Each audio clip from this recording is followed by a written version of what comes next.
Assalamualaikum warahmatullahi wabarakatuh. Perkenalkan, nama saya Lulu Baharul Ulum dari Prodi Sistem Informasi A, Institut Teknologi dan Bisnis Tuban. Nah, di sini saya akan menjelaskan tentang pengertian presentasi teks dan contoh nyata penggunaan representasi teks di bidang industri.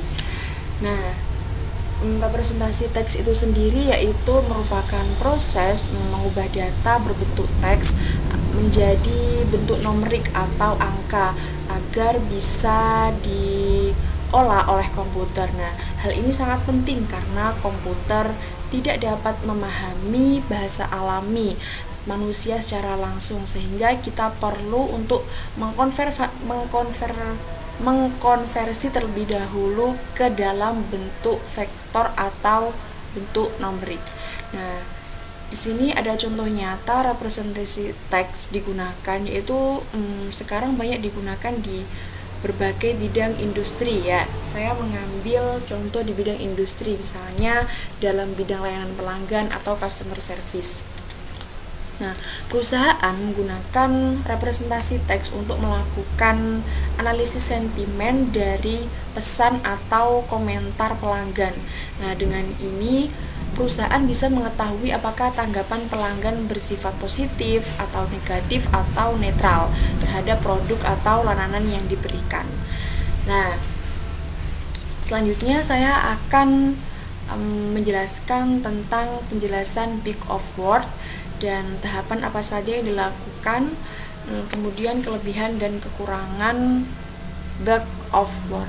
Nah, yang pertama, penjelasan tentang bug of word, yaitu bug of word atau sering disingkat BOW merupakan metode sederhana untuk mengubah teks menjadi bentuk numerik.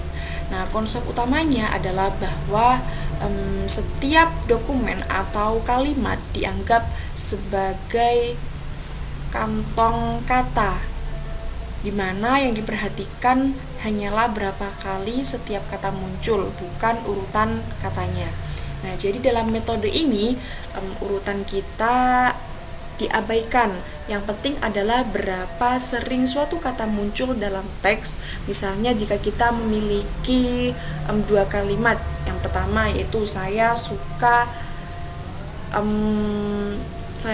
buah kelengkeng misal nih, dan saya suka buah mangga.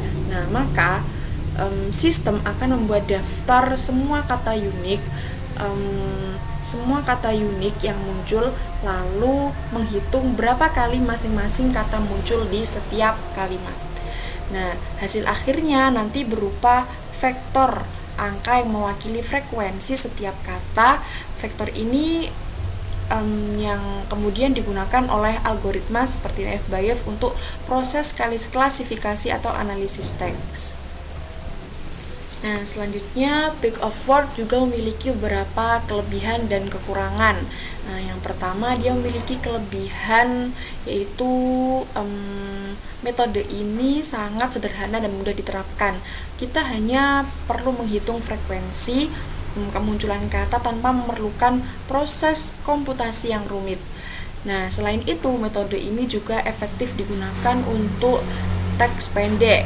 Nah, seperti komentar, tweet, atau chat, karena hasil penghitungannya tidak terlalu kompleks. Nah, kelebihannya selanjutnya yaitu bekerja dengan baik untuk algoritma klasik seperti F-by-F atau support vector machine yang sering digunakan dalam penelitian analisis teks dan klasifikasi dokumen. Nah, selain itu, bug of word juga memiliki beberapa kekurangan. Yang pertama yaitu metode ini mengabaikan urutan kata. Nah, sehingga tidak bisa membedakan makna kalimat yang berbeda. Nah, misalnya kalimat seperti tadi ya, saya suka buah kelengkeng dan saya tidak suka buah kelengkeng. Nah, bisa dianggap mirip karena hanya melihat kata yang muncul tanpa memahami konteks makna. Selain itu, metode ini juga tidak mampu menangkap makna atau hubungan antar kata, sehingga tidak bisa memahami teks konteks emosional konteks emosional atau sinonim kata. Nah, di sini ada beberapa tahapan. Tahapan yang pertama adalah processing text. Pada tahap ini teks dibersihkan dari berbagai elemen yang tidak diperlukan seperti huruf besar kecil, tanda baca, angka, dan karakter khusus. Nah, tahap kedua adalah pembuatan vocabulary atau daftar kata unik. Dari seluruh kumpulan dokumen, sistem akan mengidentifikasi semua kata yang berbeda dan menyusunnya menjadi daftar kosakata. Setiap kata dalam daftar ini nantinya akan menjadi fitur dalam presentasi teks. Nah, yang ketiga yaitu menghitung frekuensi kata. Nah, pada langkah ini sistem menghitung beberapa sering setiap kata muncul dalam dokumen. Nilai frekuensi inilah yang akan menjadi dasar untuk membentuk vektor representasi. Nah, yang keempat yaitu membentuk vektor atau metrik. Setiap dokumen diubah menjadi deretan angka yang mewakili jumlah kemunculan kata sesuai dengan daftar vocabulary tadi. Dan yang terakhir yaitu vektor-vektor ini dimasukkan ke algoritma klasifikasi seperti naive Bayes atau metode lainnya dan untuk menganalisis pola dan melakukan prediksi. Nah, di sini saya sudah ada contoh codingan di mana saya akan menerangkan per barisnya ya.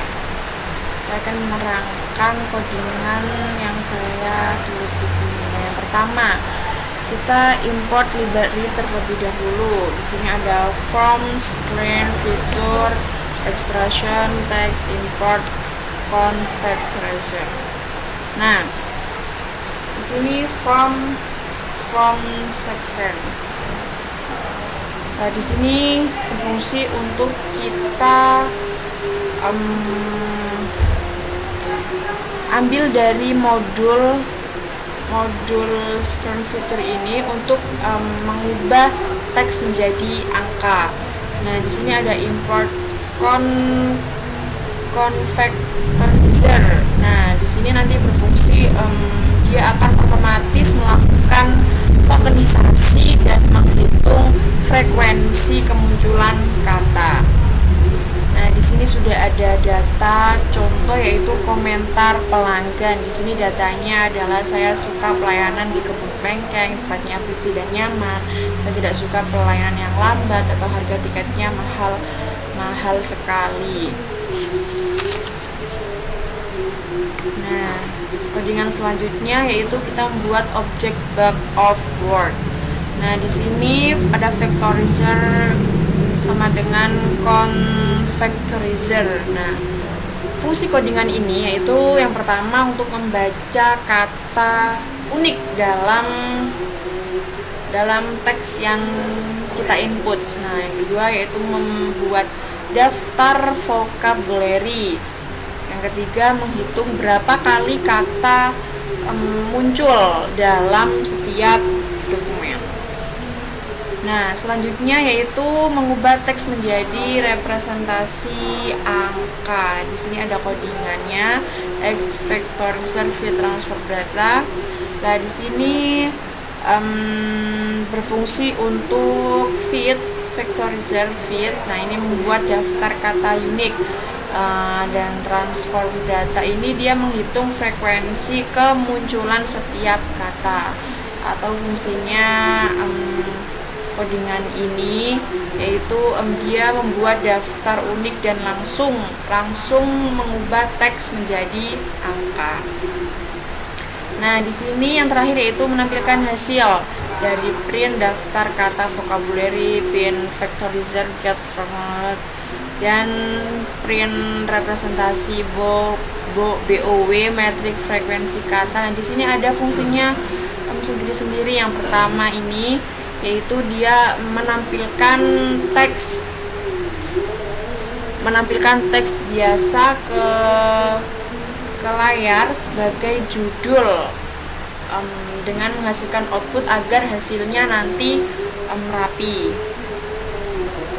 Nah, yang kedua ini dia berfungsi untuk menampilkan daftar semua kata yang termasuk unik. Nah, kata-kata unik itu, nah ini untuk menampilkan daftar kata unik ya, yang codingan kedua ini. Yang ketiga, dia menampilkan judul bagian berikutnya.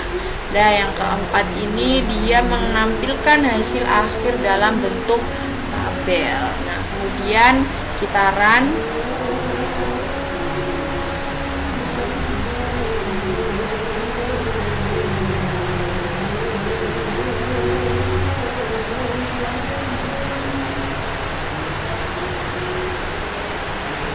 Nah, ini adalah hasil dari codingan tadi ya.